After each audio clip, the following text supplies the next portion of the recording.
গ্রাম 2 litre ভিজিয়ে বেটে নিয়েছি জল ছাড়া। এটাকে ভালো করে ফেটিয়ে নেবো। হাফ কাপ চালের গুঁড়ি দিয়ে ফেটিয়ে দেখবো জলের মধ্যে দিয়ে যাতে ভাসছে। যদি ভাসে তাহলে আমরা ফেটানোটা ঠিক আছে। এর মধ্যে ফুড কালার মিশিয়ে পাইপিং ব্যাগে ভরে নেবো। ভরে তেলের মধ্যে আমরা এটাকে অমৃত শেপে দেবো। দেখুন গোল করে সাইডগুলো ফুলের মতন করে দেবো, ঘুরিয়ে দেবো, তাহলে আমার অমৃতটির শেপটা চলে আসবে। ফুড কালার আমরা দিতে পারেন, নাও দিতে পারেন। এরকম করে সব কটা ভেজে নেবো। ভেজে চিনির রসে দিয়ে দেবো। চিনির রসটা 1 কাপ চিনি, হাফ কাপ জল, গাঢ় চিনির রস হবে 1 তারের মতন। এই চিনির রসে আমরা দিয়ে এটাকে তুলে নেবো।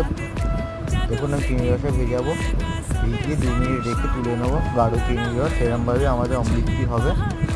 ভালো করে ফেটাতে হবে ব্যাটারটাকে, ভালো করে ফেটাতে হবে চালের গুঁড়ি দিয়ে, যাতে ফোলে ব্যাটারটা, তাহলে আমার অমৃতটি ফুলবে।